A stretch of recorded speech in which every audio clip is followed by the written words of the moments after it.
quelques secondes.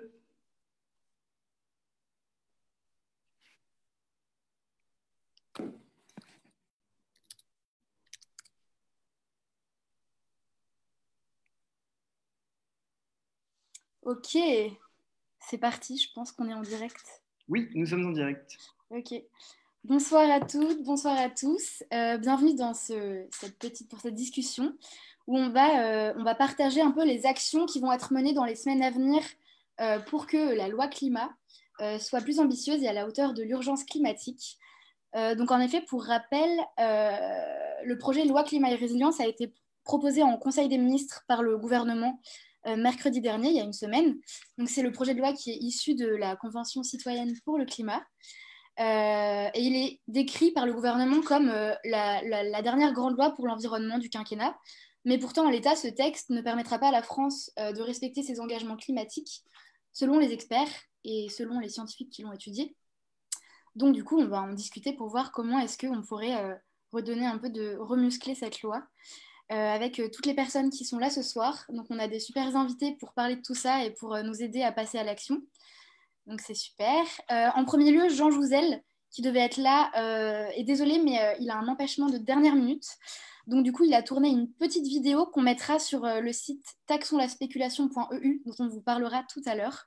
Et vous pourrez regarder ces petites vidéos. Donc voilà. Ensuite, c'est du coup William Aucan, donc, qui est l'un des 150 de la Convention citoyenne pour le climat, qui introduira ce webinaire.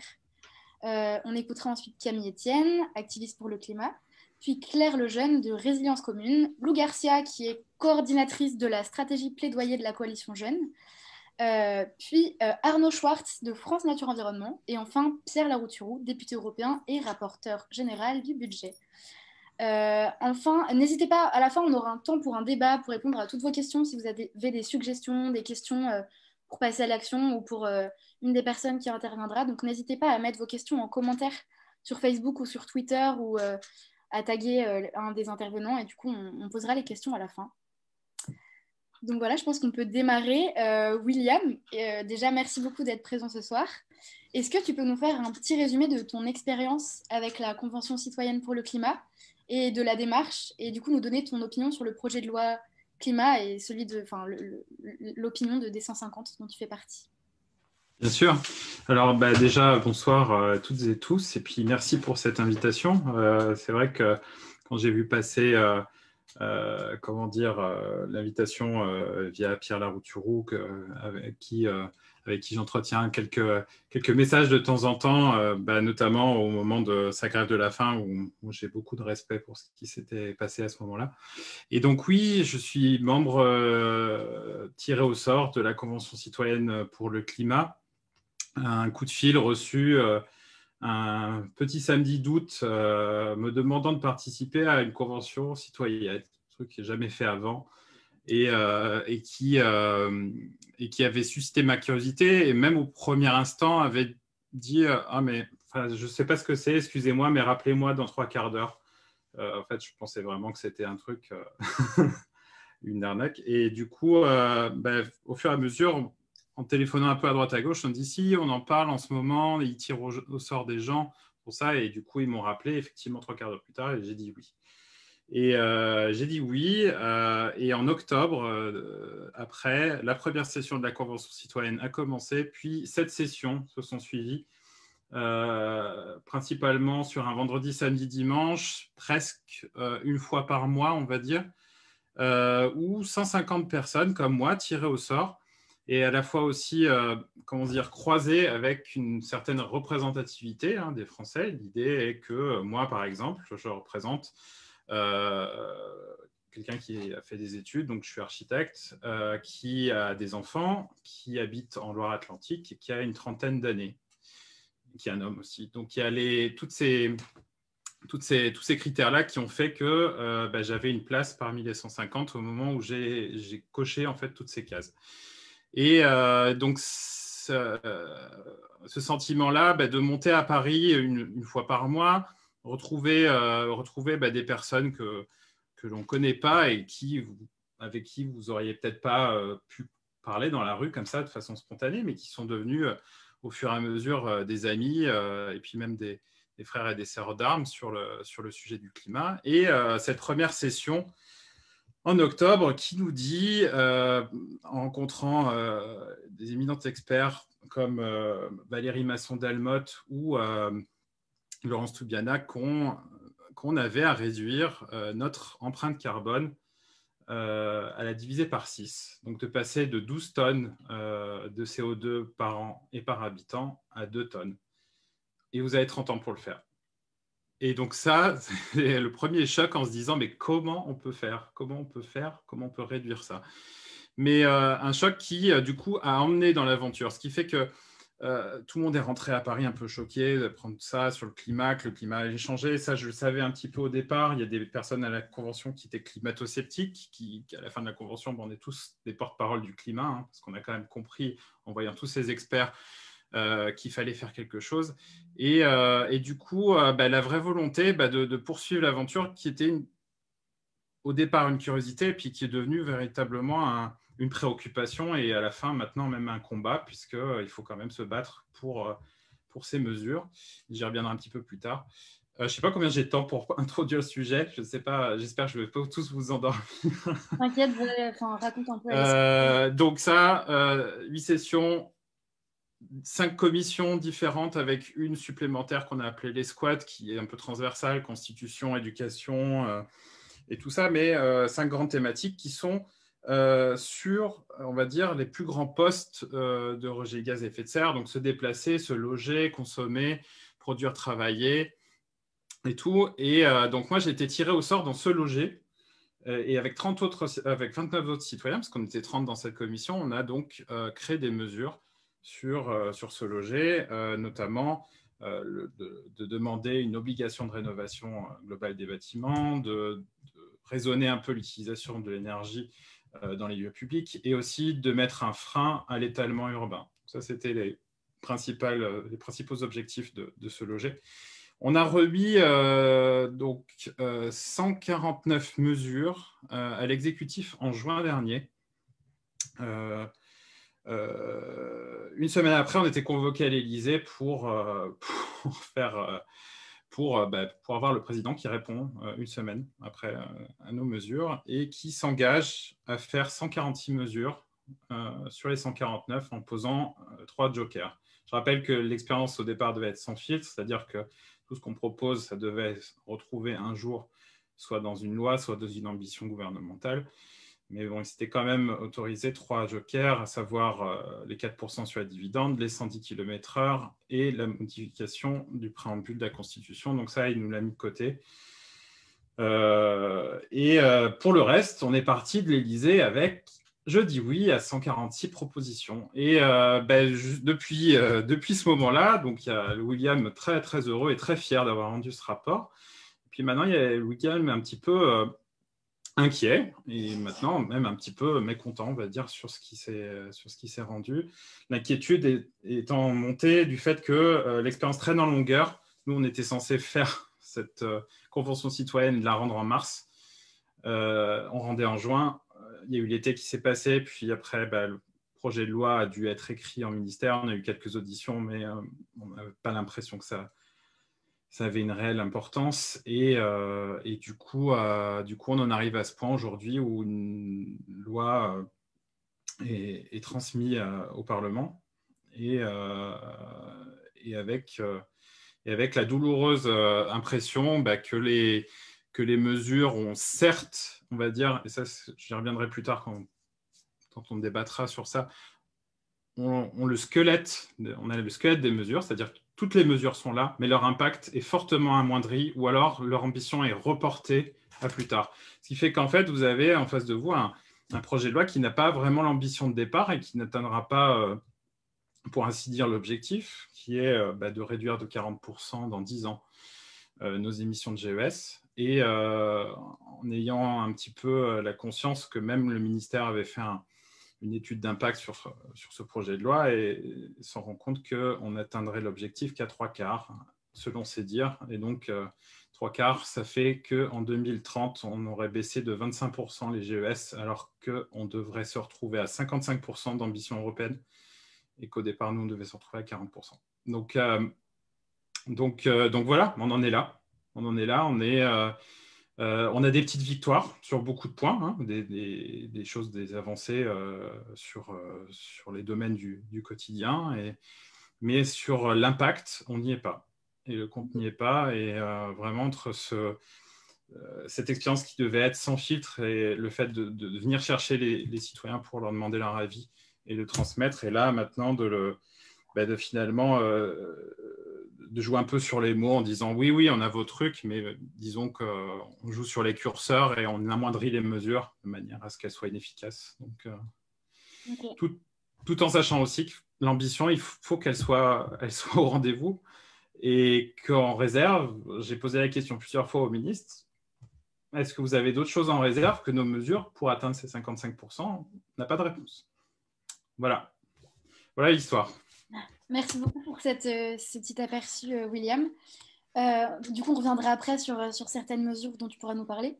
Camille, peut-être, est-ce que tu peux rebondir sur ce qu'a dit William, nous donner un peu peut-être, toi, ton avis en tant qu'activiste sur cette loi, les mobilisations? Je sais que tu étais à l'Élysée la semaine dernière avec d'autres activistes, peut-être que tu peux nous en parler brièvement. Oui, en tout cas, moi, ce que je fais, c'est juste de relayer aussi un peu le travail des 150. C'est-à-dire que, William, ce que tu as dit, c'est, vous avez taffé le sujet. Bon, alors, je connais un petit peu le sujet aussi, j'essaie de me renseigner, mais en tout cas, vous avez quand même mis la main dans le concret, dans les lois, et c'était vraiment important, dans les mesures. Et donc, moi, ce que j'essaie de faire constamment, c'est de rappeler que on est là en train de dire que les écolos n'ont jamais de solution. Pour une fois, il y en a 150 qu'on peut mettre en place directement. Donc, pourquoi est-ce qu'on ne les respecte pas? Donc, c'est ça que j'essaie de marteler constamment un peu aux décideurs et sur les plateaux et en dehors des caméras aussi.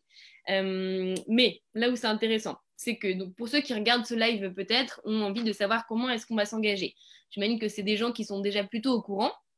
Moi, j'essaierai de faire, et on est prêt à le faire aussi, et plein d'autres, de la vulgarisation autour de ces mesures pour qu'on comprenne qu'en fait, parce que ça a l'air très chiant comme ça, la loi climat, pas se le cacher, je veux dire, c'est des milliards d'amendements, laisser voter en très peu de temps, ça part dans tous les sens, sauf qu'en fait, c'est vraiment, vraiment, vraiment important qu'on s'en saisisse, précisément parce que c'est là qu'on a une fenêtre de tir pour concrètement proposer des choses. C'est-à-dire que le rôle de l'activiste, c'est toujours d'être un peu ce contre-pouvoir qui vient taper, dire il en faut plus, et ça va pas assez loin. Là, en fait, on peut avoir une fenêtre de tir où, au lieu de se battre pendant des heures et des heures pour que les mesures soient mises sur la table de négociation, il y a plein de mesures qui sont sur la table de négociation. Et donc maintenant, c'est de savoir laquelle on pousse ou non et comment est-ce qu'on fait pour que ce soit les plus ambitieuses possibles. Donc pour moi, c'est vraiment un climax de quelques semaines qui se joue, qui est très important.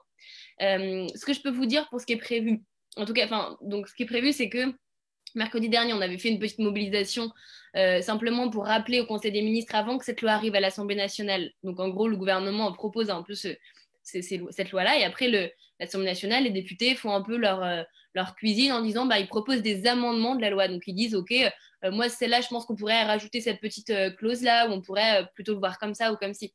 Donc nous, c'est là-dessus qu'on va jouer. Parce que mercredi dernier, nous, on est allé avec des énormes pancartes que j'ai encore dans ma chambre, de loi climat. Et en fait, en écrivant sur des pancartes des bouts de rapport, parce que ce qu'il faut bien comprendre, c'est que ce que dit William, c'est qu'en fait, c'est des experts qui disent qu'on ne va pas assez loin. Ce n'est pas nous, 5 activistes, qui sommes là jamais contents et qui sommes en train de dire oh là là, vous n'êtes pas à la hauteur. C'est des coalitions d'experts. Il y a le Haut Conseil pour le climat, le CESE, le CNTE. Ça a l'air d'être des acronymes un peu chiants, mais il faut savoir que derrière, c'est pas les plus hippies de la Terre, quoi. On est sur des gens qui, concrètement, ont des mains dans des rapports et dans des chiffres toute la journée. Donc nous, on est juste allé matérialiser ça avec des associations pour dire, regardez, on vient juste vous rappeler que les gens là disent que vous allez pas assez loin avec cette loi-là. Donc, go. Voilà un petit peu ce qui était prévu. Maintenant que cette loi est entre les mains des députés, à partir de très bientôt, on a jusqu'au 8 mars, ils ont jusqu'au 8 mars pour déposer, regardez comment je prends le truc à cœur, des amendements. Au 3 mars pour déposer des amendements, et le 8 commence en gros la commission. Bref, en gros, on a jusqu'au 3 mars dans l'idéal pour le plus possible que les députés déposent des amendements. Donc nous, ce qu'on a fait avec, et Lou développera peut-être après, il y a quelque chose qui s'appelle Green Lobby et Déclic, donc elle en parlera, mais en gros, il y a des experts qui ont taffé, des étudiants et des gens qui ont vraiment taffé jour et nuit depuis plusieurs semaines, voire mois, sur des amendements pour les faire à leur place. Une chose à rappeler, vous avez peut-être vu sortir la semaine dernière quand l'Observatoire des multinationales montrait que en fait, c'était une question de lobby et que c'était des lobbies qui avaient fait en sorte que pour la Convention citoyenne, la parole ne soit pas absolument respectée. Donc les lobbies, c'est pas un truc de complotiste. Il faut bien comprendre que c'est quelque chose qui est légal. C'est juste que quand on est député, Pierre peut-être le dira, on n'a pas le temps de connaître tous les sujets du monde, et encore heureusement. Et donc aussi, on va sonder un petit peu pour représenter la population, sonder ceux qui travaillent sur le sujet de manière constante. Le problème dans notre démocratie aujourd'hui, c'est qu'il y a des lobbies qui sont souvent ceux des gros industriels qui ont beaucoup de moyens et qui donc peuvent payer des gens dont c'est le métier de rédiger des amendements tout prêts, d'aller expliquer aux députés. Et nous, on est là à 5 activistes pélo en essayant de faire bouger le truc. Donc on s'est dit, on va se coordonner. Et Green Lobby, leur idée avec des clics, c'est ça, c'est de dire, on va faire des citoyens les lobbies. Alors nous, on n'a peut-être pas d'argent, mais on va être le nombre. Donc nous, ce qu'on va vous proposer dans les semaines à venir, c'est de envoyer, ils ont créé une plateforme qu'on va très vite lancer. Vous pouvez déjà aller voir, c'est très cool, ça s'appelle Greenvox.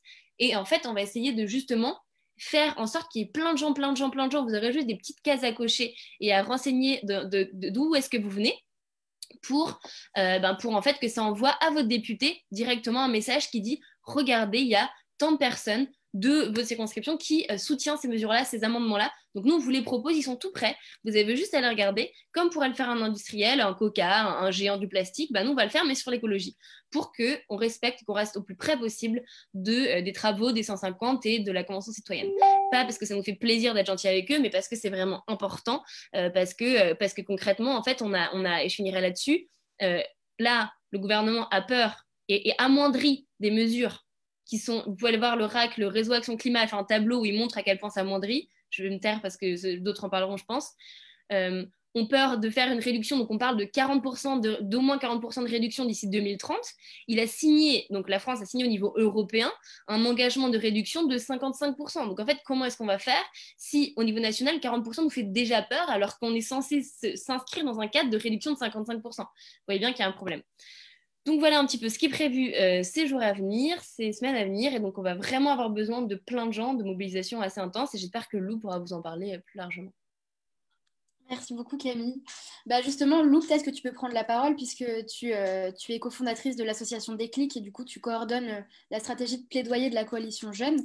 Donc si tu peux un peu développer ce qu'a dit Camille sur les actions, présenter vos call to action en lien avec tout ça, les amendements concernés. Voilà, je te laisse la parole. Bien sûr, avec grand plaisir. Bonjour tout le monde. Camille a vraiment bien pitché la chose. Donc maintenant, il faut que je sois à la hauteur derrière. Donc pour vous expliquer un peu ce que c'est donc Déclic, c'est une association que j'ai cofondée avec mon ami Ulysse Robac. On était 80 étudiants de Sciences Po pendant le premier confinement et on a vu qu'il y avait une vraie effervescence autour de ce fameux monde d'après qu'on voulait repenser, créer, qui soit ambitieux, qui soit à la hauteur des enjeux environnementaux, sociaux, économiques. Et donc, nous, on a rédigé, en fait, en simultané de la Convention citoyenne pour le climat, nos petites propositions pour un avenir plus écologique et solidaire. Et on a publié 43 propositions. On était ravis de voir que ça a été publié en même temps que la Convention citoyenne pour le climat et qu'il y avait plus de la moitié de nos propositions qui étaient complètement alignées avec ceux de la Convention. Donc ça, c'était super. Et en fait, pour nous, ce projet de loi actuellement qui est proposé par le gouvernement est en effet pas du tout assez ambitieux. On a envie de rendre William et les autres William aussi heureux qu'il était au départ, parce que en fait, c'est vraiment très important pour tout le monde de rehausser l'ambition de cette loi. Et nous, notre petit travail au niveau bénévole, c'est avec Green Lobby. On s'est associé avec eux. Ils nous ont formés, en fait, plein d'étudiants à faire cette transformation des propositions qu'on avait rédigées, mais également celles de la Convention citoyenne pour le climat, en amendement. Et en amendement, en fait, c'est un texte qui propose de modifier ce texte de loi. Donc, nous, on a essayé de reprendre les propositions de la CCC pour essayer avec notre petite contribution, en fait, d'aider à ce passage du sans filtre qui était normalement promis et en même temps d'apporter notre petite contribution au niveau de Déclic. Donc là, c'est une super opportunité pour nous d'en parler aujourd'hui parce qu'on vient d'envoyer nos 82 amendements aux députés juste aujourd'hui, juste cet après-midi. Donc, on est vraiment ravis, c'était énormément de travail. Mais l'objectif, c'est vraiment de donner en fait aux parlementaires le pouvoir de rehausser l'ambition de cette loi. On a aussi envoyé ces mails. On n'était pas tout seul, donc il y a Green Lobby Déclic, mais aussi plein d'organisations de la jeunesse qui font partie de la coalition Jeunes. Donc il y avait l'UNEF, le REFED, Climate, pour un réveil écologique, Avenir climatique, Jeunes ambassadeurs pour le climat, enfin bref, plein d'organisations qui sont extrêmement motivées qui ont vraiment, on est tous très préoccupés en fait par ce qui est en train de se passer. Comme l'a dit William et comme l'a dit Manon aussi, c'est vraiment la loi qui compte, qui peut faire changer les choses pour les années à venir. Et on s'est dit que vraiment les jeunes avaient un rôle super important à jouer là-dedans. On veut montrer qu'on est très actifs. Et comme l'a dit Camille, il y a cet enjeu-là de mobilisation des gens. Donc, vous, comme moi, nous tous, en fait, on peut complètement apporter notre contribution. Donc, je vais vous partager un peu mon écran pour vous montrer comment ça se passe, cette mobilisation Greenvox. Hop, je vous le montre tout de suite. C'est ce site internet. Est-ce que tout le monde le voit bien?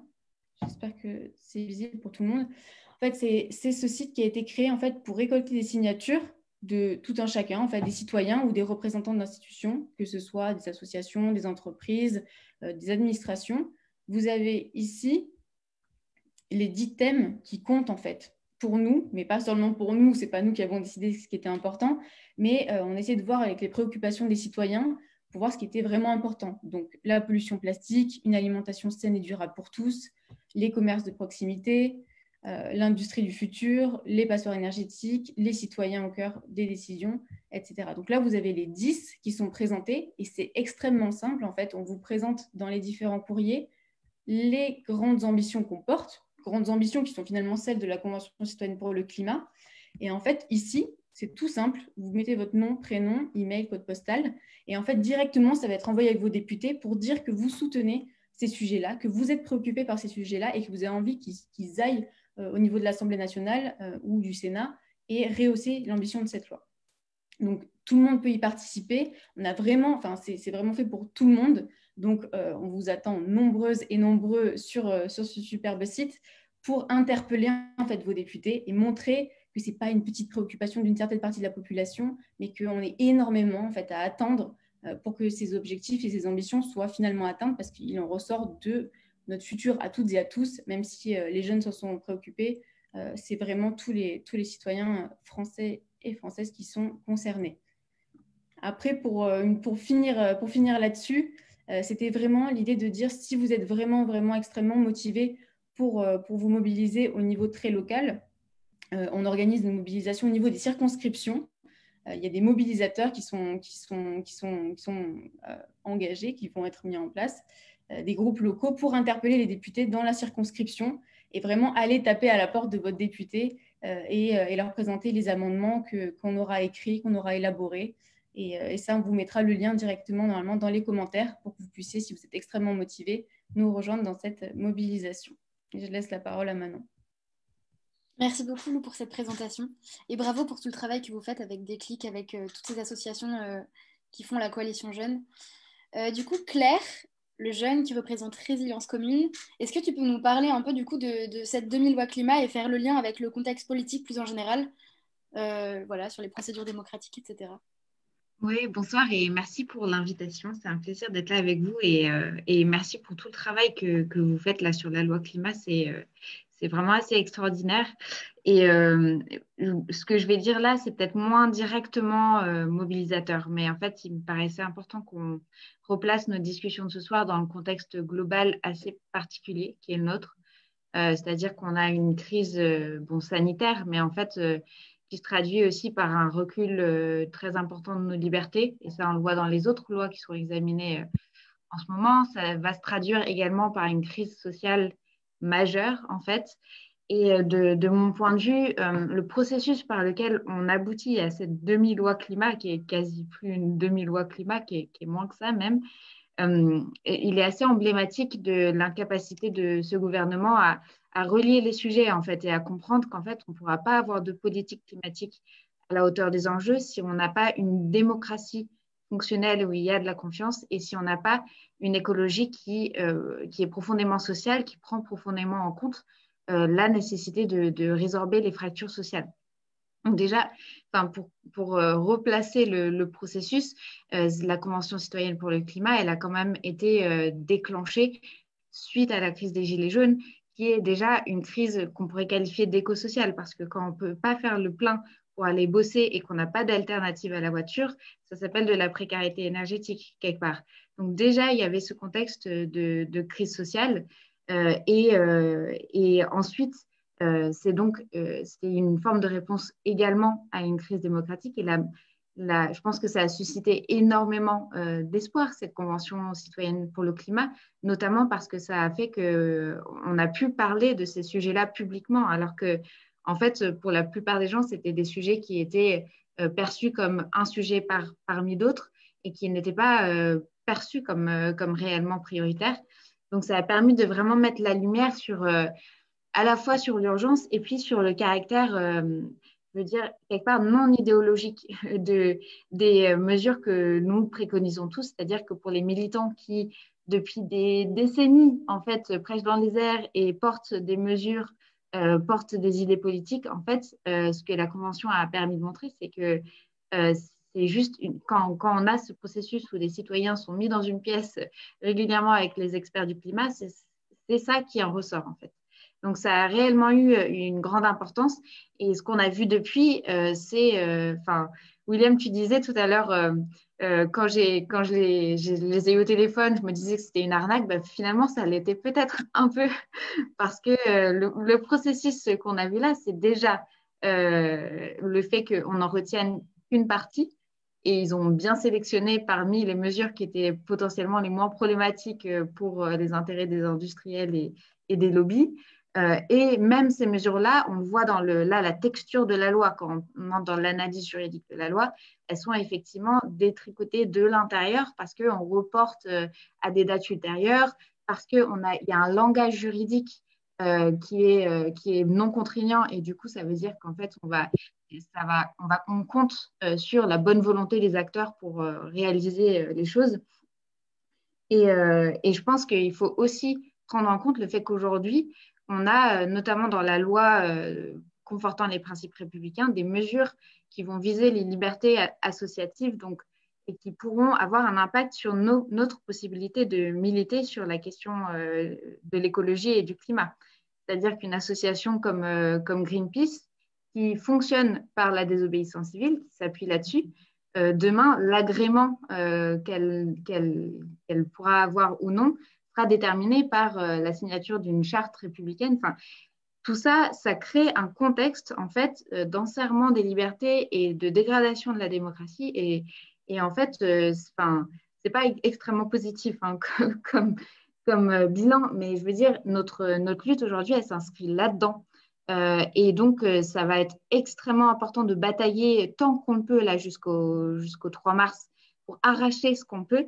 Mais moi, je pense qu'il y a aussi une bataille plus globale pour arriver à mettre au pouvoir une force politique qui sera réellement en capacité de faire valoir une écologie profondément sociale et une écologie qui, en fait, s'appuie sur la démocratie pour faire avancer les choses au lieu de la faire taire, en fait, au lieu de l'étouffer. Et voilà, c'est pour ça aussi que je milite dans des espaces qui prennent en compte cette dimension de non seulement de plaidoyer sur les lois, mais ça et en plus une dimension de comment en fait on va parvenir à reprendre le pouvoir. Et je pense que notre génération, elle a un rôle capital là-dedans. Résilience commune, c'est un mouvement qui a été créé par une coalition d'organisations de jeunesse, donc rattachées à des partis politiques, qui se sont coalisés pour faire valoir cette urgence-là, cette urgence de faire monter au pouvoir une force politique réellement écologiste. Donc, moi, le bilan que je fais de la loi telle qu'elle est aujourd'hui, et j'espère réellement qu'on va pouvoir arracher des avancées dans les jours qui nous restent. Mais c'est vraiment une écologie qui finalement s'adresse beaucoup à la responsabilité de l'individu et qui passe beaucoup sous silence finalement la nécessité de transformer en profondeur les structures économiques, les structures sociales, de prendre en compte la question des inégalités dans la manière dont on traite l'écologie. Et j'ai vu passer d'ailleurs un échange sur Twitter entre William et Barbara Pompili, où en fait il y a une intervention sur France Inter de Barbara Pompili où elle disait « Mais ne désespérez pas les gens, si les Français changent leur chaudière, s'ils font du vélo, on va y arriver. » Et William qui réplique très justement, en fait, moi aussi, je pensais en arrivant qu'il suffisait de mettre tous les Français sur des vélos et de mettre un pull. En fait, si tout le monde fait ça, déjà, il faut y arriver, hein. On n'est qu'à un quart de ce qu'on devrait faire, en fait. Donc, il y a vraiment là une opposition, je pense, très, très importante entre ce que nous, on a en tête lorsqu'on parle d'écologie et de lutte contre le dérèglement climatique, et par ailleurs, ce que porte le gouvernement. Donc, en fait, on va être à contre-courant, il faut l'être, il faut continuer de batailler. Et franchement, encore bravo et merci pour tout le boulot que vous avez fait et qui va être fait là jusqu'au 3 mars, et on le relaiera autant qu'on peut. Mais je pense qu'il restera des batailles immenses après, et elles se passeront sur les textes législatifs, notamment pour préserver nos libertés, parce que si on perd nos libertés, on perd nos capacités à agir et on perd notre capacité à résister à des lois qui seraient climaticides ou qui auraient des atteintes, voilà, qui aggraveraient la crise sociale. Et au-delà de ça, réellement, une nécessité urgente de s'emparer des institutions. Voilà, non seulement en influençant la fabrique de la loi, mais moi, je le pense vraiment en occupant très directement les institutions. Voilà, je ne vais pas être beaucoup plus long que ça. Merci encore pour l'invitation. Et voilà. Merci beaucoup Claire pour ta super intervention. Puis de toute façon, on pourra rediscuter un peu pendant le débat après. Il y a Arnaud Schwartz qui est arrivé, qui représente France Nature Environnement. Du coup, Arnaud, peut-être tu peux nous dire, là du coup on a un peu parlé des amendements, de la loi climat, à quel point c'est décevant du fait du manque d'ambition. Comme disait William, qu'en fait la loi, il reste son squelette dans le projet de loi climat résilience, mais qu'en fait toute ambition a disparu. Donc peut-être Arnaud, tu peux nous dire comment est-ce que France Nature Environnement et les associations que vous représentez ont vécu un peu cette loi climat présentée par le gouvernement, rapidement. Merci. Ok, ouais, bonsoir déjà à toutes et tous. Donc, France Nature Environnement, c'est la fédération de 3500 associations qui présente partout dans l'Hexagone Outre-mer, qui a des associations nationales aussi adhérentes et qui représentent grosso modo 900 000 personnes. Pour nous l'exercice réalisé par les 150 citoyens tirés au sort, il est intéressant dans le sens où il montre que, c'est ce qu'on disait dès le début, les solutions, on les connaissait déjà, et que les citoyens, quand ils s'organisent, quand ils se regroupent par eux-mêmes pour proposer des choses, ils sont légitimes à le faire, et ils sont pertinents, ils sont capables, ils ont de l'expertise, et c'est ce que finalement on a retrouvé dans leurs propositions. C'est quasiment le plaidoyer qui est porté par différentes organisations environnementales depuis des décennies. Alors, sans forcément être exhaustif non plus, mais quand même, quelque part, ça vient donner du crédit à tout le monde, qu'on soit citoyen engagé au quotidien et depuis longtemps dans des organisations structurées, ou qu'on ait été tiré au sort. Donc, au final, on se retrouve, si on était dans une posture à se faire des illusions, on peut se retrouver toutes et tous aussi déçus les uns que les autres. Nous, ce n'est pas forcément notre cas parce qu'on s'y attendait un peu à ce qui s'est passé. Bon, c'est comme ça. Je ne vais pas épiloguer sur la politique et sur les responsables au pouvoir. J'ai entendu parler rapidement quand je suis arrivé de soucis qu'on peut avoir en matière de démocratie. Oui, il y a différents projets de loi qui posent de graves questions. Oui, aussi, par ailleurs, on fait un bilan de notre côté en matière du droit de l'environnement et de la participation des citoyens au quotidien qui est en pleine régression pour ce gouvernement, mais qui fait que prolonger ce que les précédents avaient fait. Donc, évidemment, tout cela n'est pas formidablement joyeux.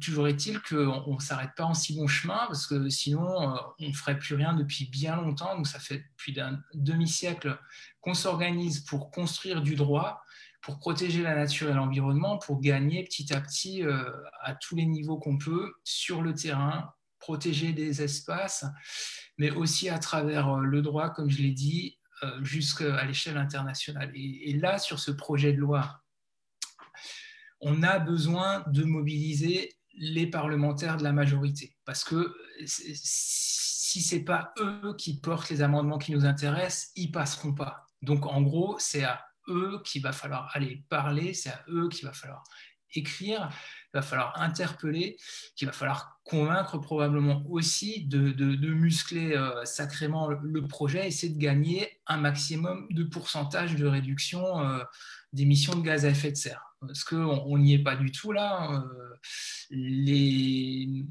Grosso modo, 10% que ce projet de loi nous apporte, c'est à peu près rien par rapport aux 65% que nous, on demande avec notre Fédé européenne. Et puis, de toute façon, c'est très loin des 55% que la France, maintenant, elle est censée avoir comme objectif.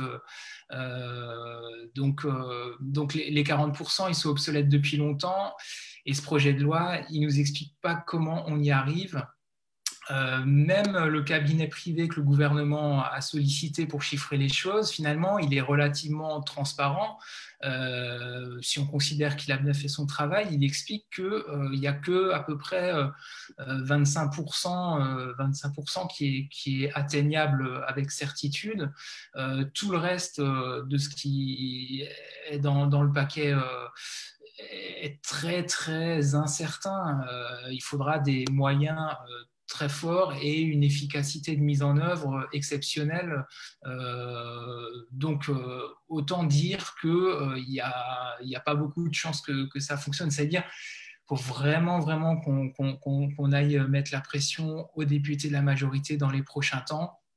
Nous, ce qu'on va vous proposer à partir de début mars, c'est des choses détaillées, c'est des outils pour aller les interpeller sur différents points qui vont concerner l'éducation, la forêt, le transport, la rénovation, l'alimentation, le droit.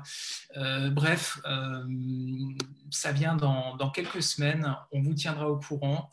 Et en tout cas, on est loin de baisser les bras. J'espère que c'est pareil pour vous. Merci beaucoup Arnaud pour ton intervention. Maintenant, peut-être que Pierre, tu peux prendre la parole parce que, bon, du coup, comme on l'a vu avec tous ces intervenants, bien évidemment, ce projet de loi ne suffit pas pour respecter les accords de Paris. Et en plus, ce projet de loi n'envisage pas du tout les fonds suffisants pour une transition équitable. Donc, voilà, Pierre, you got the floor. Merci Manon, bonsoir à tous et à toutes. Comment dire, d'abord, j'ai vu Jean Jouzel dimanche. Il est vraiment désolé de ne pas être avec nous ce soir, mais il dit qu'il ne faut pas se douter de sa combativité. Donc, il a effectivement fait une petite vidéo qui sera sur le site où il rappelle la gravité du problème. Le gouvernement nous explique que je ne suis pas du tout un homme de polémique. Pardon, il y en a qui ne me connaissent pas. J'essaye plutôt. J'ai été longtemps activiste. Je suis ingénieur agronome au départ, donc l'avenir de la planète m'intéresse depuis longtemps. La première fois qu'on s'est vu avec Arnaud, c'est parce qu'avec Jean Jouzel, qui est un des plus grands climatologues européens, Arnaud nous avait invités dans le comité économique et social européen. Et depuis 18 mois, donc j'étais activiste, j'étais dans la rue, je faisais des manifs, j'allais voir des gens. On a réussi à convaincre 55% des députés En Marche de valider le pacte climat qu'on proposait. On a des gens très différents qui nous soutiennent, aussi bien les francs-maçons que le pape François, Laurence Parisot du MEDEF et tous les syndicats européens. Donc je suis plutôt un homme qui essaye de créer le consensus. Et quand Emmanuel Macron avait créé le Haut Conseil pour le climat, il m'avait mis parmi les 9 sages qui étaient membres du Haut Conseil pour le climat. Mais aujourd'hui, comme Jean Jouzel et comme beaucoup d'entre vous, je suis vraiment en colère. Enfin, je trouve que ce n'est pas rigolo. Un enfant de 5 ans fait la différence entre ce qui est pour de vrai et qui est pour de rire. Et la question du climat, ce n'est pas pour de rire. Donc, on ne peut pas faire des grandes conférences internationales, faire une convention citoyenne pour montrer qu'on fait mieux que le reste de la planète et finalement ne prendre qu'une petite partie des… William l'a très bien expliqué, ou Arnaud, enfin, vous l'avez tous expliqué. Donc, je suis plutôt un bon bourgeois, d'habitude assez calme et qui a du mal à se mettre en colère. Mais William a dit que j'ai fait une grève de la faim pendant 18 jours. C'est parce que je trouve ça absolument scandaleux qu'on fait semblant, on fait semblant, alors que si Jean Jouzel était là ce soir, il dirait bien que les chiffres de 2020 sont catastrophiques. Catastrophiques. Il m'a dit l'autre jour, c'est des chiffres sur le CO2, sur l'évolution de la fonte des glaces qu'on pensait voir en 2030 ou en 2035. On a 15 ans d'avance. C'est plus grave ce qu'on a vu en 2020, malgré la crise économique. Et quand le gouvernement dit que les chiffres du CO2 sont bons en France, tout le monde a dit que c'est parce que le gouvernement avait rabaissé les chiffres, les ambitions. Mais si on tient compte des feux de forêt, c'est vrai qu'avec la crise économique, nos usines ont fait moins de CO2, nos voitures ont fait moins de CO2, mais le monstre est en train d'échapper à ses créateurs. Et on a foutu tellement de CO2 dans l'atmosphère depuis 40 ans que même quand le CO2 qui vient de l'industrie baisse un peu pendant quelques mois, les feux de forêt ont pris une telle ampleur 440 morts en Australie, 440 morts dans les feux de forêt en Australie, des feux de forêt en Sibérie, voilà. En Californie, vous voyez ce graphique, c'est les 100 plus gros feux de forêt depuis un siècle, et 2020 fait presque un tiers des énormes feux de forêt. Voilà. Donc, si on tient compte de l'ensemble du CO2, celui qui vient directement de l'économie, mais aussi celui qui vient des conséquences de la déforestation ou des feux de forêt, 2020 est une année catastrophique. Et de toute façon, quand on explique que la France a déjà fait 25% de baisse du CO2, quand j'étais au Haut Conseil pour le climat, la première chose qu'on a faite, c'est de rappeler que non, on n'a fait aucun progrès. Quand on tient compte du CO2 qui est importé, ça c'est les chiffres du ministère de l'Environnement, hein, ce n'est pas parce qu'on est activiste qu'on dit ça. C'est vrai que le CO2 produit sur le territoire national a un peu baissé de 15% depuis le maximum, mais les produits importés de Chine ou du reste du monde, ou bien on ne tient pas vraiment compte de la déforestation. Quand on mange des cochons ou des poulets faits en Bretagne, c'est souvent du soja qui vient du Brésil. Donc, d'après le ministère, il n'y a aucun progrès. Le bilan carbone de la France, le bilan total, y compris les produits importés, n'a pas du tout diminué. Donc, c'est vraiment, si c'était un sujet rigolo, un sujet annexe, on pourrait dire c'est pas grave, ils mentent comme tous les gouvernements. Mais sur la question du climat et de la biodiversité, je pense qu'on n'a plus le droit de mentir. Donc, Jean Jouzel n'a pas pu venir. Vous étiez quelques-uns, Manon et d'autres, Camille, devant l'Élysée la semaine dernière avec Cyril Dion et d'autres. Jean ne pouvait pas venir, mais il dit bien que on va demander d'être auditionné par les députés. Moi, comme rapporteur général du budget européen et shadow rapporteur sur le financement du climat, et Jean Jouzel comme climatologue, pour dire il y a des solutions, vous n'avez pas le droit de vous coucher et d'accepter un texte aussi peu ambitieux. Sur la question du financement, William a dit tout le travail qui a été fait. Je ne vais pas répéter, vous avez fait 5 groupes, si ma mémoire est bonne, de travail. Voilà, toi tu étais dans le logement. Mais en gros, un des sujets qui est transversaux, et aussi quand Lou nous montre tout le travail que vous avez fait, sur les 10 priorités, je pense qu'il y en a au moins 8, où il y a clairement une question de financement. L'autre jour, Barbara Pompili était sur France Inter. Elle était très emmerdée pour répondre sur la question du logement. Est-ce qu'on rend obligatoire l'isolation des bâtiments? Et elle a commencé par dire, mais ça coûte cher, c'est 50 000 €. Voilà. Est-ce que du coup, on ne fait rien? Et du coup, on ne fait rien sur l'isolation et les plus précaires continuent à avoir froid l'hiver, à avoir trop chaud l'été et à avoir un problème de précarité et le CO2 continue? Ou est-ce qu'on se dit, c'était le but avec Jean Jouzel depuis 7 ans, on dit on peut trouver des financements et aider, que si vous devez faire des travaux d'isolation là où vous habitez, au moins la moitié de la facture, que pour tout le monde, ce soit très simple, très efficace, au moins la moitié de la facture est payée par un chèque qui arrive de Bruxelles, de l'Europe, et pour les plus modestes, c'est 95 ou 100% de la facture. Un jour, j'ai vu un monsieur qui vit dans un HLM depuis 15 ans, il dit que depuis 3 ans, on a isolé son HLM, il dit c'est beaucoup plus confortable, j'ai moins chaud l'été, j'ai moins froid l'hiver, je gagne en confort, on a créé des emplois et je gagne 800 € sur mes dépenses de chauffage chaque année. Donc ceux qui nous disent qu'il faut choisir entre le climat et la question sociale, ça veut dire qu'ils n'ont rien compris, parce que c'est toujours les plus précaires et les plus pauvres qui souffrent du problème climatique. On le voit partout à travers le monde. Et si on met le paquet, si on trouve des financements, on va commencer par isoler les maisons des plus précaires, on va commencer par donner des moyens pour se transporter en commun. Moi, dans mon coin des Pyrénées, il y a plein de gilets jaunes parce que les gens qui ont un boulot sont obligés de prendre la voiture. Même en hiver, ça les embête, mais voilà. Et si on investit massivement dans l'isolation des bâtiments, dans les transports en commun, ça va profiter à tout le monde, mais y compris aux plus modestes. Donc la question du financement, je ne veux pas être trop long, elle est si on veut transformer l'agriculture, il y a plein de paysans maintenant. L'autre jour, avec Jean Jouzel, on est invité par l'événement de rentrée des jeunes agriculteurs. Et le grand débat de l'après-midi, c'était que faire pour le climat. Et l'agriculteur qui lançait le débat disait, il y a 10 ans, ce débat était inimaginable. Il y a 10 ans, la plupart des paysans étaient climato-sceptiques, les écolos nous faisaient chier et Claude Allègre était notre héros. Et puis maintenant, il y a tellement de canicules à répétition, il y a tellement de problèmes pour avoir de l'eau, il n'y a plus aucun paysan qui est climato-sceptique. La question est de savoir comment on fait pour financer la transition dans l'agriculture. Pour faire du biogaz, c'est 500 000 € d'investissement. La plupart des paysans n'arrivent même pas à se donner un SMIC chaque mois. On ne peut pas leur demander de mettre 500 000 € dans l'investissement. Donc la plupart des paysans disent, si on nous aide financièrement avec un truc qui est simple et qui est stable, et pas avec des règles qui changent tous les 6 mois, on est d'accord. Nous aussi, on en a marre de bouffer des pesticides, on en a marre que les enfants nous disent qu'on fait un boulot de merde. La plupart des paysans veulent aussi se transformer, mais il faut qu'il y ait des financements efficaces, importants et pérennes. Donc, c'est pour ça qu'au niveau du Parlement, je ne parle pas à mon nom perso, quand j'ai fait la grève de la faim, j'étais le seul à faire la grève de la faim, mais il y a 68% des députés européens, 68% qui ont voté le rapport qu'on a fait sur le financement du plan climat, où il n'y a pas de baguette magique, mais on montre comment on peut avoir des aides pour isoler les maisons, isoler les écoles, isoler les maisons de retraite, les théâtres, tout ce que vous voulez, faire des transports en commun, développer des renouvelables, développer la recherche, développer l'agriculture, avoir un plan d'investissement pour les pays du Sud, parce qu'évidemment, il faut massivement investir en Europe, mais on ne peut jamais oublier les hommes et les femmes qui vivent dans les pays du Sud. Donc, il n'y a pas de baguette magique, mais une des solutions, c'est de taxer la spéculation. On veut aussi une taxe carbone aux frontières, on veut aussi une taxe digitale, mais celle qui est mûre techniquement, celle qui est sur la table, l'autre jour, j'ai montré à la ministre allemande les 1500 pages de l'étude d'impact. J'ai dit, Bettina, il y en a marre d'avoir besoin de réfléchir. Il y a déjà eu 1500 pages d'études d'impact. Bon, et bonne nouvelle, le travail du Parlement, peut-être le travail du rapporteur du budget, a un peu payé. La Commission européenne a fait un texte donc je vous rappelle, pardon, je ne veux pas être trop long, mais si on taxe un peu la spéculation, juste 0,1%, 0,1, ce n'est pas la mort. Hein. Nous tous, quand on fait des courses, on paye même les plus pauvres, même les SDF ou les gens qui vivent avec le minimum vieillesse, quand ils achètent de quoi manger, même pour manger, les besoins vitaux, ils payent 5,5 de TVA, 5,5% de TVA. Donc, quand le Parlement européen demande de taxer un peu la spéculation à 0,1%, ce n'est pas énorme, 0,1, mais à la fin de l'année, malgré le Brexit, malgré la crise, on est sûr qu'on a au moins 57 ou 60 milliards au niveau européen. Ça veut dire que la France aurait chaque année 8 ou 10 milliards. Donc, ce n'est pas la baguette magique, mais si on met ça en place, on a chaque année pour la France 8 ou 10 milliards d'euros. Et quand Barbara Pompili dit « on ne peut pas rendre obligatoire les travaux d'isolation que demandait la Convention citoyenne parce que c'est trop cher », eh bien, si on peut dire que tout le monde, toutes les familles auront une aide au moins de 50% de la facture, et pour les plus modestes, ce sera 95%, je pense qu'on pourra rendre obligatoire les travaux d'isolation et dire dans 20 ans, en 2040, tout le monde doit avoir isolé sa maison, son école maternelle, sa maison de retraite. Il y a des aides pour les familles, pour les PME, pour les villages, pour les communes, pour les universités. Et du coup, ça crée des emplois. C'est aussi pour ça qu'on a tous les maires ruraux de France qui nous soutiennent. Arnaud est engagé là-dessus. Il y a 10 ou 15 ans, les maires ruraux n'étaient pas forcément avec FNE dans ces combats, avec France Nature Environnement. Mais ils se rendent compte aujourd'hui des problèmes du climat. Ils se rendent compte aussi que leurs villages vont crever si on ne crée pas des emplois. Et si on leur donne des financements, ils voient qu'on va créer des emplois dans les grandes villes comme dans les villages et que le problème du climat, ce n'est pas des emmerdements à régler en plus, ça peut être une opportunité pour créer des emplois, pour vivre mieux, pour avoir une alimentation plus saine.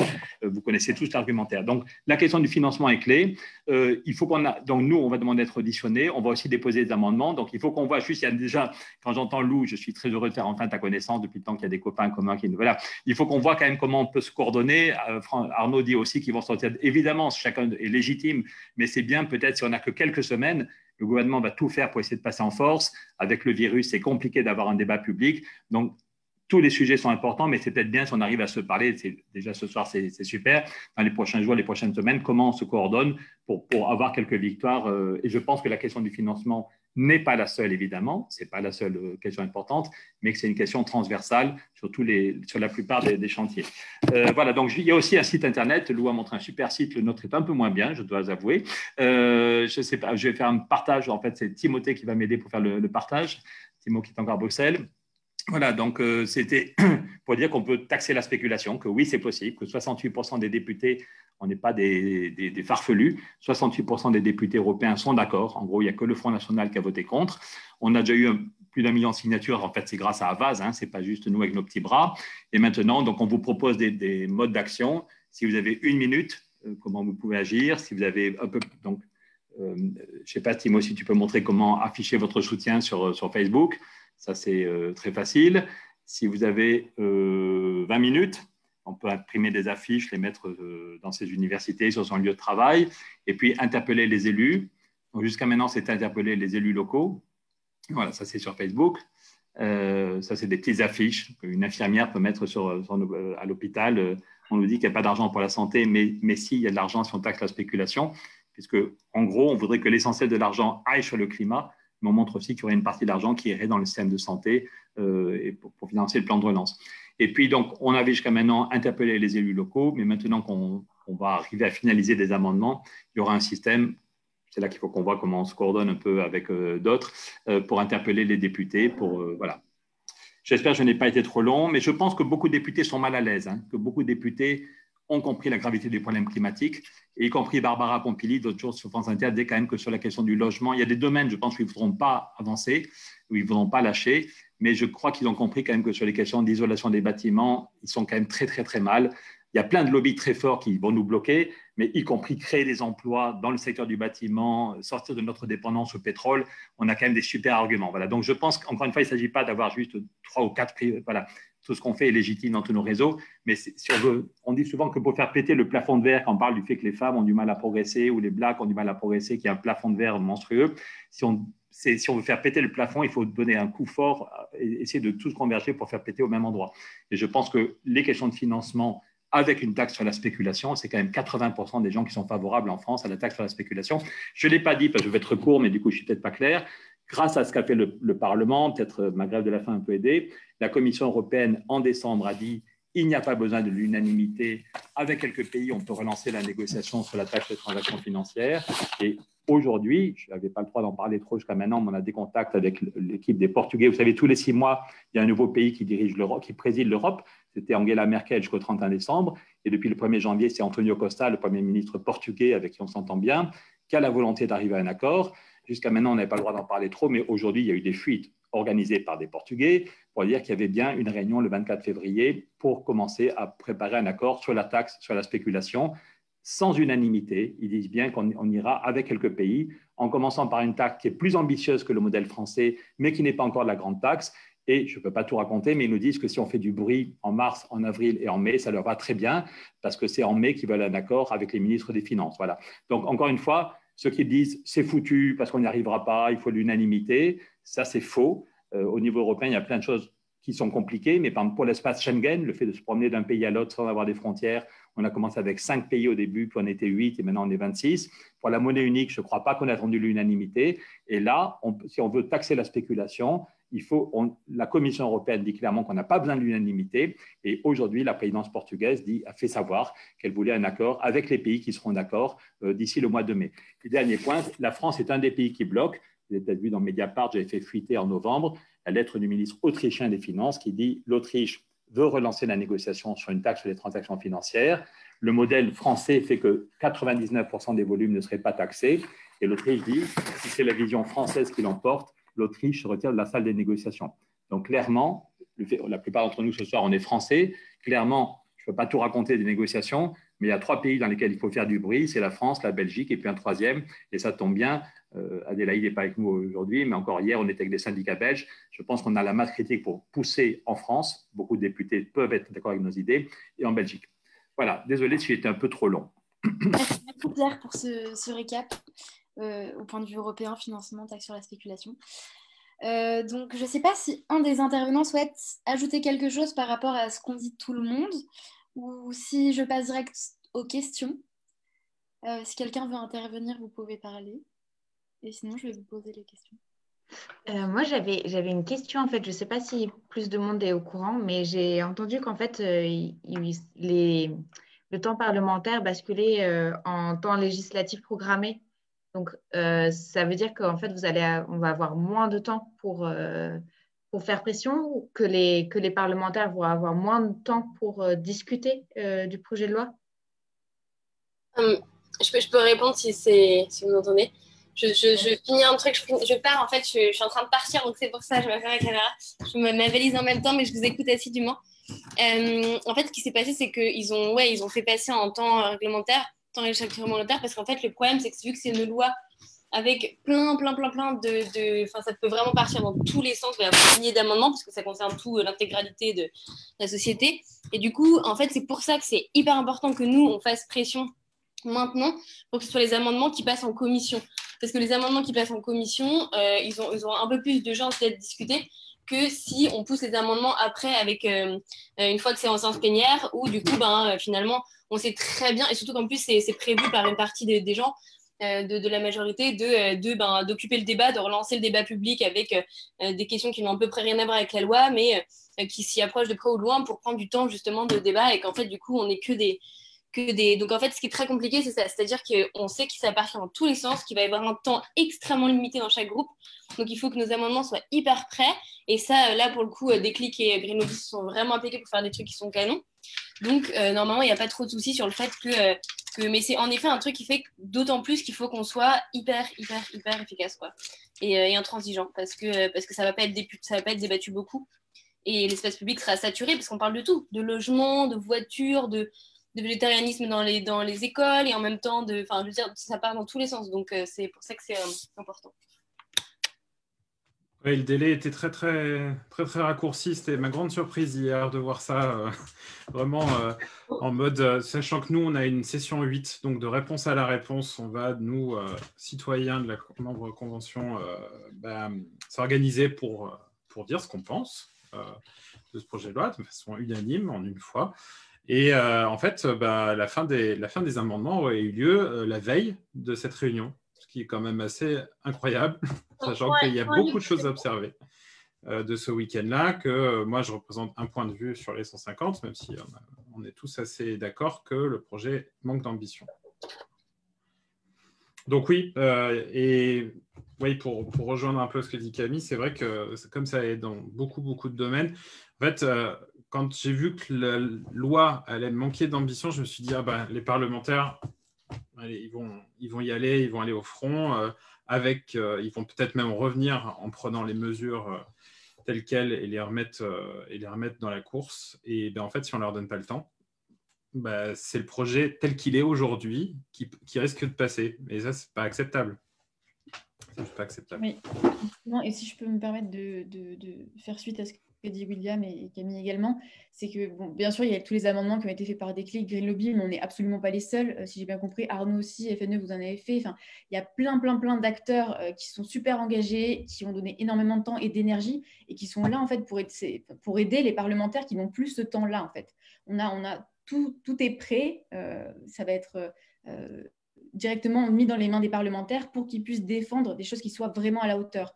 Donc, comme l'a dit Pierre, c'est vraiment de se souder, d'avoir vraiment un lobbying qui soit fort, uni, et pour faire péter ce plafond, comme a dit Pierre, et vraiment leur donner toutes les clés pour qu'ils puissent atteindre ces objectifs et rehausser l'ambition de cette loi. Donc là, pour juste vous préciser, quand on dit que ça passe en commission, c'est un nombre réduit de députés, et là, ils vont être 70 députés qui vont discuter ces amendements. Donc, c'est eux absolument qu'il faut cibler et qu'on a ciblé aujourd'hui en envoyant nos amendements parce que c'est eux qui vont prendre les décisions, qui vont porter en fait ces amendements en leur nom pour qu'ensuite ils soient intégrés au projet de loi ou pas. Et notre rôle aussi, ça sera tous ensemble en fait de suivre tous les travaux parlementaires parce qu'en fait, il y a beaucoup de techniques qui sont faites pour qu'il y ait des discussions qui soient faites en pleine nuit, que les députés ne soient pas là. Enfin, il y a plein de choses qui font que la vie parlementaire est très, très compliquée. Donc, si on est tous soudés et qu'on fait front pour suivre tout ça, et les tenir responsables des décisions qu'ils prennent, ça pourra vraiment faire changer les choses. Merci à tous. Et peut-être pour un petit éclaircissement, il y a une question de quelqu'un qui demande quelles sont les modifications concrètes du gouvernement sur les propositions de la Convention citoyenne pour le climat. Donc peut-être si quelqu'un peut revenir sur une modification concrète. Je peux vous dire un petit exemple. En fait, je vous conseille de regarder ce qui s'appelle le RAC, c'est le Réseau Action Climat. Je vais mettre le lien dans le chat. Ok, très bien. En fait, qui ont fait un tableau justement des différences entre ce qui se passait sur le projet de loi et ce qui avait été mis en place par la Convention. Typiquement, on est par exemple sur des choses où il y a sur les voitures. Sur les voitures, en gros, ils disaient faire un malus. William, tu m'arrêtes si je dis des bêtises, tu connais avec moi, mais faire un malus à sur les voitures polluantes, à plus de 1400 kilos. Et ça, c'est à peu près un quart du parc automobile français. Et en fait, le gouvernement a dit en fait on va faire 1400 et 1400 c'est moins de 2% du parc automobile. Sur par exemple les repas végétariens, au lieu de dire on est une obligation de proposer au moins une alternative végétarienne dans toutes les collectivités, et là c'est que les collectivités territoriales, donc c'est à dire que ça enlève par exemple les prisons, les hôpitaux, les universités, et c'est que sur la base de on fait un test pendant quelques mois. Donc en fait c'est que le diable se cache dans les détails, et c'est que des détails. Sur l'avion c'était on essaye de faire les alternatives. Dès qu'il y a une alternative en fait en TGV de moins de 12 heures, de 4 heures. Bon, c'est ça, de 4 heures. La convention demandait 4 heures et le gouvernement a mis 2h30, ce qui est entre 12 lignes et 5 lignes. En fait, c'est ça. Le problème, c'est que des choses sur les détails en fait. C'est que des détails et ce qui est assez attends, on me dit, j'ai dit 2 fois 1400 €. Non, je parle de tonnes. Je parle de kilos. 1400 kilos et 1900 kilos. Voilà, kilos, c'était un terme de kilos, 1800 c'était. Mais donc en fait, c'est ça qui est assez dingue, c'est que c'est que dans des détails et qu'en fait, le diable se cache dans les détails et que c'est assez facile dans l'opinion publique de dire mais non, mais regardez, on a fait ça. Parce que les gens ne vont pas aller chercher, parce que concrètement, c'est chiant, c'est complexe. Et donc du coup, ils ne vont pas aller creuser pour savoir exactement quelle est la différence. Ils vont dire mais si, on s'en occupait des repas végétariens. Et en fait, tout est dans les détails et dans les détails, on fait changer les proportions. Et le climat, c'est vraiment une question de proportion aussi. C'est parce que, bref, je vous laisse regarder ce qui se passe sur le RAC, c'est plus intéressant. William, peut-être que tu vas ajouter quelque chose. Camille a très bien répondu, j'allais dire exactement la même chose. Un autre exemple concret, la Convention demande la rénovation globale des bâtiments à atteindre en 2040. Et le gouvernement interdit la location des passoires thermiques en 2028. Et c'est des choses comme ça qui vont pas assez loin et qui toujours prennent la base de la mesure et puis s'en écartent jusqu'à la rendre pratiquement inefficace. Sur la taxe, les malus sur les véhicules lourds, en fait, passer de 25% à 2% du marché, vous ne faites rien avec tout ça. Et donc ça, c'est ces exemples-là qui font que le gouvernement est très content de lui sur ces mesures parce que pour eux, ils ont répondu au cahier des charges dans les grandes lignes, mais dans les détails, on n'y est pas. Voilà. S'il y a d'autres questions. Il y a aussi quelque chose d'assez drôle, il y a plein d'exemples, drôle, c'est peut-être pas le mot, mais il y a plein d'exemples où en fait on se rend compte que c'est des choses très éloignées de la réalité. Par exemple, ils ont redonné l'interdiction des publicités sur les produits polluants. Donc ça, c'était l'idée de la convention. Je schématise, mais c'était un peu ça. Et en fait, le gouvernement a dit, on va faire ça uniquement dans le projet de loi sur les énergies fossiles. Mais je ne sais pas si vous avez eu beaucoup de chance dans votre vie de voir des pubs de Total qui disent « Vive les énergies fossiles », c'est quand même pas hyper récurrent. Donc en fait, c'est pas du tout quelque chose de pertinent, c'est quelque chose qui montre que ça a été du maquillage pour essayer de dire on respecte cette mesure-là de publicité, mais qui en fait concrètement n'a pas du tout été pris au sérieux. Parce que là on est très très loin de la réalité. C'est une mesure qui a à peu près zéro impact, quoi. Ah oui, c'est clair. Et pour rejoindre ce que disait Pierre tout à l'heure, ça donne vraiment pas envie de rire. C'est-à-dire qu'en fait, quand vous avez en face de vous un politique qui est venu vous demander écoutez, on n'a pas d'idée là-dessus, on aimerait bien avoir vos solutions et puis on va tout faire pour les passer. Et qu'après, ils vous disent ah ouais, mais au final, écoutez, ça on peut pas le faire, ça c'est pas acceptable, on va modifier les trucs. Et du coup, on a vraiment pas envie de rire. Mais en face de nous, on a des gens qui sont très contents de leur stratégie. Tout à l'heure, Claire, tu redisais qu'effectivement, il y a eu un échange avec la ministre qui, elle, se contentait de dire que voilà, l'écologie va arriver dans le quotidien des Français. Pour tous les gens, notamment les 150 qui se sont pris la claque climatique, en fait, on n'en est plus là que sur les petits gestes du quotidien pour faire les choses. Et beaucoup de choses, beaucoup de mesures ont demandé aux entreprises, aux grands groupes de faire des efforts, de participer à l'effort, de créer de la rénovation globale obligatoire en France, 50 000 emplois non délocalisables. Et aussi le fait de solliciter une filière au fur et à mesure, elle devient rentable. Et au final, vous pouvez faire de l'isolation en plus biosourcée, de remonter tout le secteur. On en a besoin de ça. Et en fait, il y a un court-termisme qui est dérangeant vis-à-vis de l'attitude du gouvernement qui dit ah bah oui, la rénovation globale, bah ouais, on peut le faire en 2028, mais on ne peut pas se prononcer jusque-là. On a des auditions là. Les 150 ont un calendrier méga chargé. En ce moment-là, j'ai accepté ce rendez-vous-là, mais j'aurais pu faire une audition à l'Assemblée nationale en même temps, où là, en ce moment, mes collègues citoyens sont en train de la part de Jean-Baptiste Djebari ou Barbara Pompili, d'avoir des infos sur les mesures de se déplacer. Et en fait, du coup, on peut pas être sur tous ces fronts-là, quoi. C'est pas possible. J'ai envie de rajouter à ce qui vient d'être dit qu'on est quelque part, c'est un travail culturel qu'on est en train de réaliser aussi. Il faut se dire que sur ce projet de loi spécifique, on va essayer à travers des amendements d'obtenir une amélioration. Ça va peut-être contribuer à quelques pourcentages, comme je disais tout à l'heure, de réduction supplémentaire. Mais ça ne sera pas suffisant, de loin pas, il faut se le rappeler. Et puis au-delà du problème du climat, si on prend l'indicateur plus global d'empreinte écologique, il n'y a pas de raison qu'en France, on continue par tête de pipe à consommer en moyenne presque 3 planètes par an, alors qu'on n'en a qu'une seule. Donc il y a des questions de mode de vie, il y a des questions de géopolitique et de paix pour l'avenir qui se posent aussi à travers les choix qu'on fait au quotidien en tant qu'individu ou en tant que collectif. Et ceci pour dire qu'on a probablement affaire à un gouvernement qui a été très désagréablement surpris par les propositions des 150.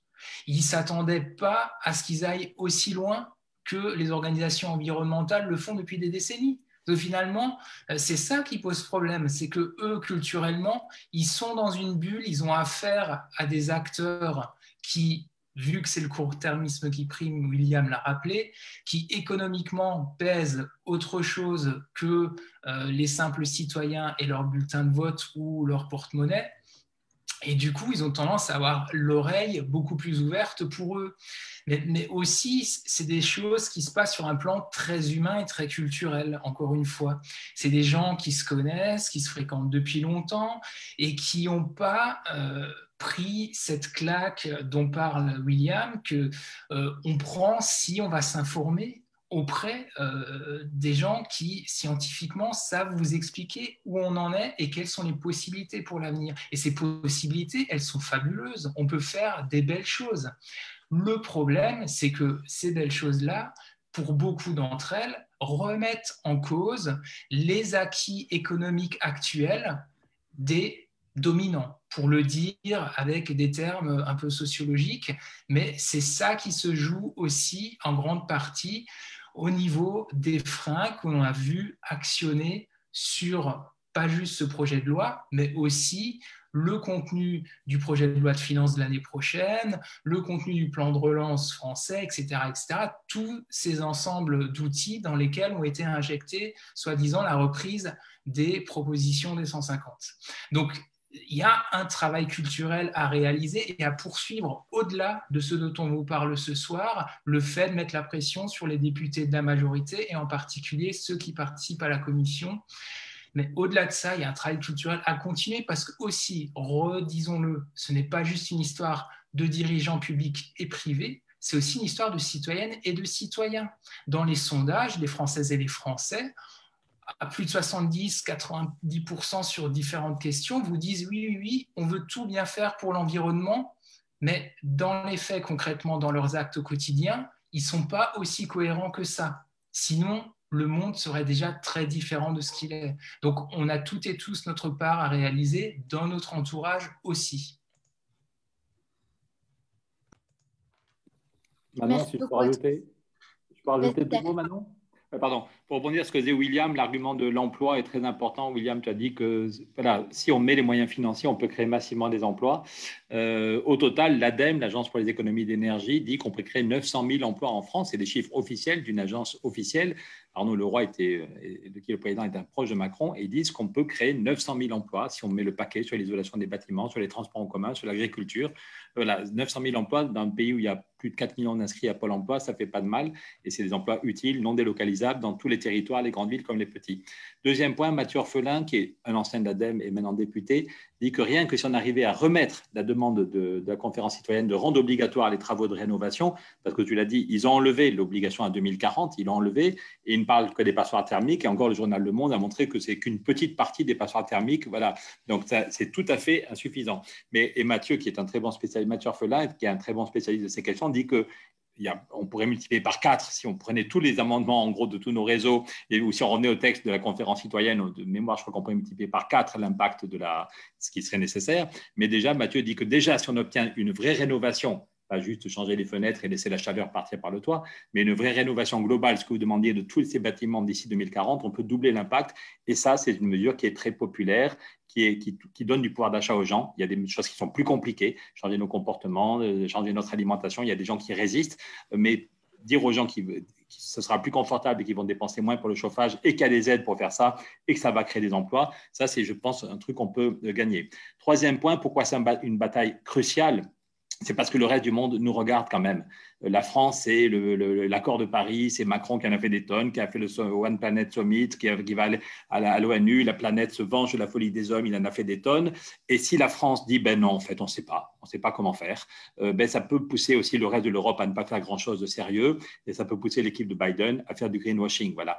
Donc, tandis que si la France y compris parce que les citoyens se seront mis en mouvement, dit ben oui, tant pis, c'est pas grave si on peut taxer la spéculation, c'est pas grave si on trouve des moyens, mais on va rendre obligatoire l'isolation des bâtiments et c'est une bonne nouvelle, ça va créer des emplois. Oui, on va investir dans les transports en commun et les gilets jaunes seront contents parce qu'ils n'auront plus besoin de prendre leur voiture. On va augmenter le prix du carbone, mais d'abord, on va investir dans les transports en commun. Si la France fait les choses pour de vrai, on peut espérer que dans l'équipe de Biden, c'est ceux et celles qui veulent un vrai Green Deal qui vont l'obtenir, parce que sinon, il y a un risque qu'aux États-Unis aussi, on fasse des beaux discours, mais que ce soit derrière du greenwashing.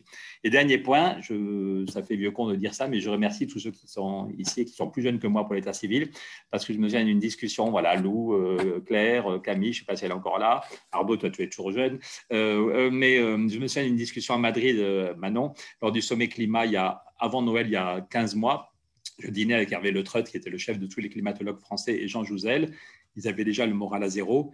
Ils disaient que la seule chose qui leur donnait de l'espoir, c'était les mouvements de jeunes qui étaient dans la rue. Voilà, donc tu parlais, Arnaud, du fait que les puissants avaient parfois peur. J'ai vu là dans Le Monde qui dit que les gens du siècle se foutent de Greta Thunberg en disant mais faites la terre et qu'elle retourne à ses études. Moi, j'admire Greta Thunberg et je pense que tous les jeunes qui sont dans la rue. Le jour, on était avec Nicolas Hulot devant 800 personnes à Bruxelles et il y avait un ministre libéral qui disait je me suis intéressé au climat parce qu'il y a des jeunes dans la rue tous les vendredis.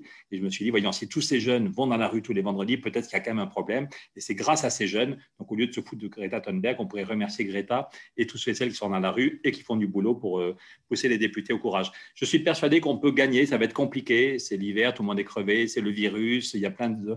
Mais je suis persuadé que beaucoup de députés ont conscience que cette loi n'est pas du tout suffisante. Si je suis optimiste, c'est que moi, j'ai commencé ma vie publique en 93, comme on dit à Bruxelles, en 93. J'étais un jeune con complètement inconnu et j'ai réussi. À l'époque, ce n'était pas sur le climat, c'était pour lutter contre le chômage, à lancer le débat sur la semaine de 4 jours. Et j'ai réussi à faire voter des amendements contre l'avis de Balladur, puis 2 ans plus tard, contre l'avis d'Alain Juppé pour expérimenter la semaine de 4 jours, parce que la plupart des députés avaient conscience que leur texte n'était pas bon, que quand ils rentraient chez eux, leurs enfants leur disaient « mais c'est nul, tu vas voter un truc qui est merdique ». Donc, le gouvernement leur demandait de s'écraser, mais quand ils rentraient à la maison, leurs enfants disaient « ce que tu fais, c'est nul, papa ou maman, tu ne peux pas voter un truc aussi merdique ».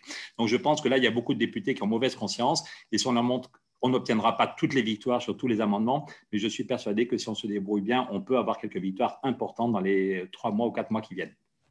D'ailleurs, il y a une petite question, Pierre, là-dessus.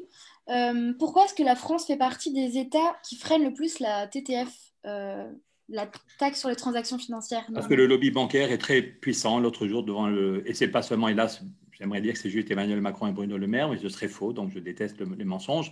Il y a 3 mois, quand c'était l'Allemagne qui présidait l'Union européenne, j'étais comme député en dialogue avec d'autres députés, dont le ministre allemand qui représentait Angela Merkel. Et je dis, mais écoute, il y a 6 mois, on était à Berlin, tu avais dit que tu étais d'accord pour taxer la spéculation. Tu avais dit la taxe plastique, c'est très bien, mais ça n'est pas suffisant et ça devrait diminuer si les gens consomment moins de plastique. Donc, je lui ai dit devant tous les députés, mais pourquoi tu n'es pas d'accord pour faire une priorité pour relancer la négo, pour arriver à un accord pour taxer la spéculation? Il m'a fait une petite blague méchante en disant, tu sais, nos amis français ne nous ont pas beaucoup aidés, François Hollande et Michel Sapin.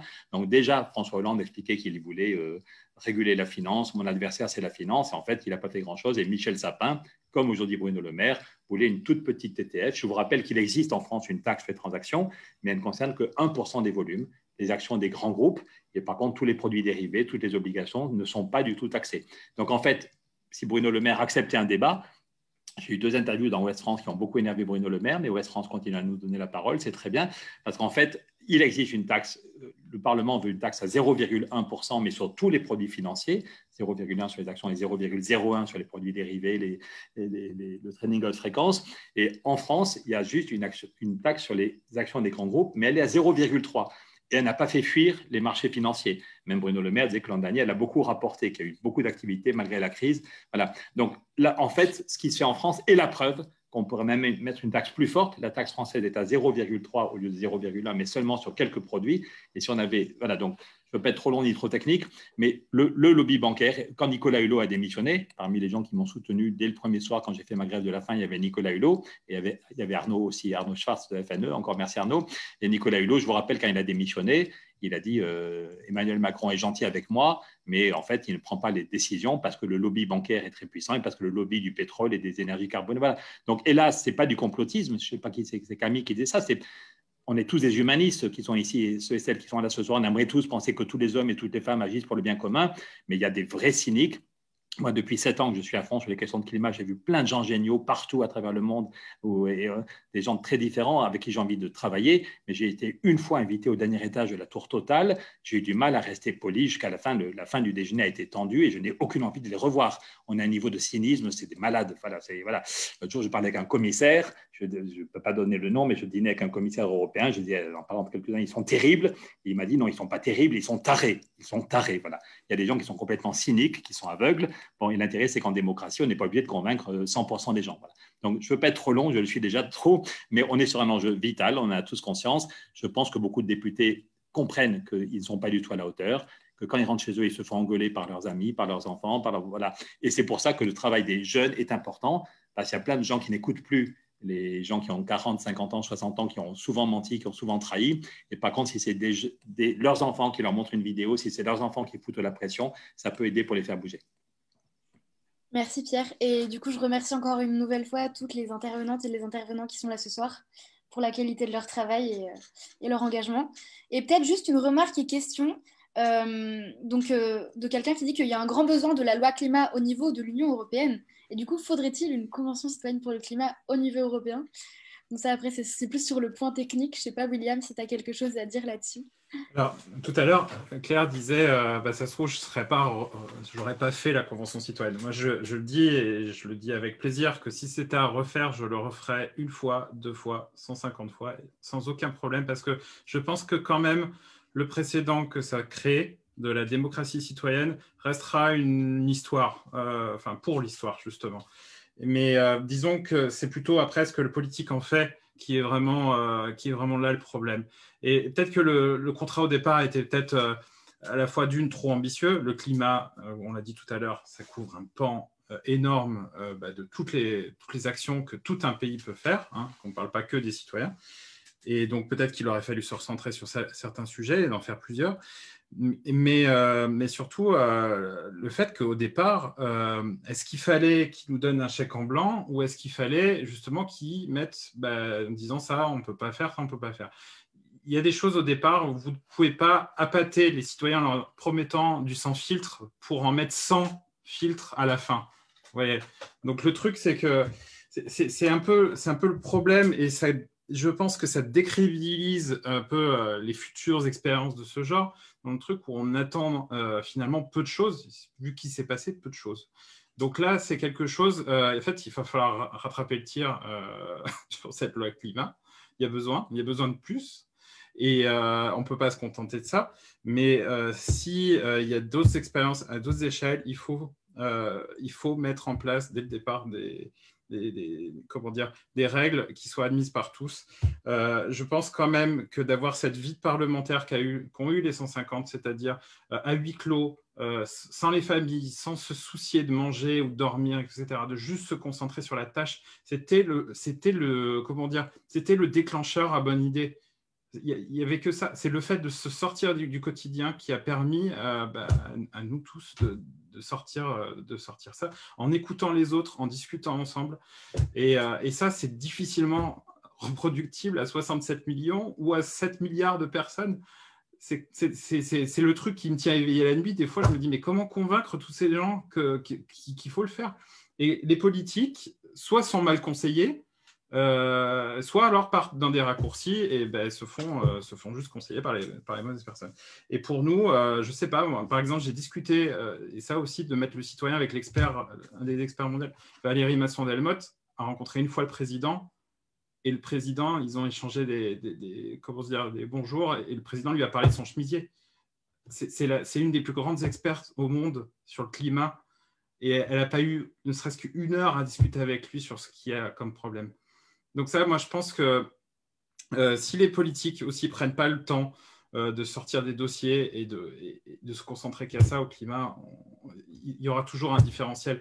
La dernière fois qu'on a vu Macron au CESE, le gouvernement, les membres du gouvernement étaient sur une défensive, les citoyens experts dans les domaines, un prof de sport qui vous parle justement d'isolation, une ancienne ouvrière qui vous parle d'agroécologie, quand même, c'est fou quand on y pense. C'est beau, voilà.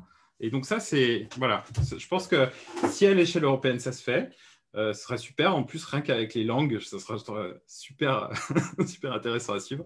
Mais poser les garde-fous au départ quand même. Je peux reprendre une dernière fois la parole, pardon. D'abord, au niveau européen, on pousse là-dessus. Il y aura une conférence en principe sur l'avenir de l'Europe. Les chefs d'État bloquent aussi. Il y a un combat entre le Parlement européen et les chefs d'État. Mais on voudrait qu'il y ait une conférence pendant 18 mois sur où doit aller l'Europe et à obtenir un changement complet des règles du jeu sur les questions financières, écolo, sociales. Voilà. Comment convaincre, William, si j'ai repris la parole, c'est pour dire comment convaincre. Je pense qu'il faut, on ne peut pas aller dans la rue, enfin c'est compliqué d'aller. Moi, je pense qu'il faudrait qu'on aille devant l'Assemblée. Jean-Jouzel est d'accord et je pense qu'il faudra qu'on aille au contact des députés de façon non violente, de façon bienveillante, mais pour leur expliquer que c'est pas rigolo et qu'il y a des solutions. Donc il faudra. Mais je pense que c'est tout court, mais faire des vidéos. Quand on a lancé l'idée de la Banque du climat, Arnaud était un des premiers qui nous avait donné la parole au Comité économique et social européen, mais dans les milieux dirigeants français, tout le monde se foutait de notre gueule. La Banque du climat, Jouzel et Larrouturou, ils veulent une Banque du climat. Voilà.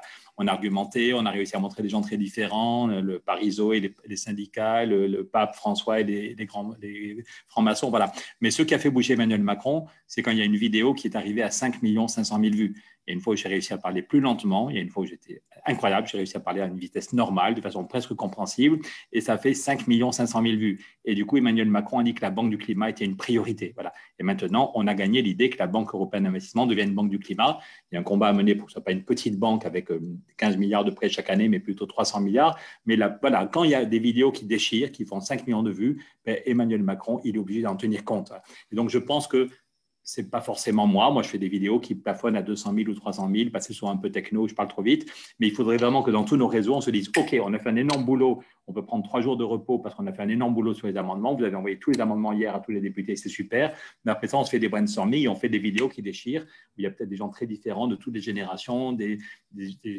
Voilà ce que tu disais, William, il y avait un plaisir à voir des gens très différents qui d'habitude ne parlent pas du climat et qui sont investis. Et donc, je pense que dans les 15 jours ou 3 semaines qui viennent, il faut qu'on fasse des vidéos avec en même temps des jeunes et des moins jeunes, des climatologues et des ouvriers, des gilets jaunes voilà, et qu'on les oblige. Et peut-être qu'il y a des vidéos qui vont faire des bides, peut-être qu'il y a des vidéos qui vont plafonner à 20 000 ou 30 000, et puis il y en a qui vont déchirer et qui vont obliger les députés à bouger. Est-ce que je peux ajouter un tout petit truc? Tout à l'heure, on parlait des déclinaisons possibles de cette expérience de la CCC. Et moi, je pense qu'il y a une idée qu'il faudrait réellement qu'on pousse.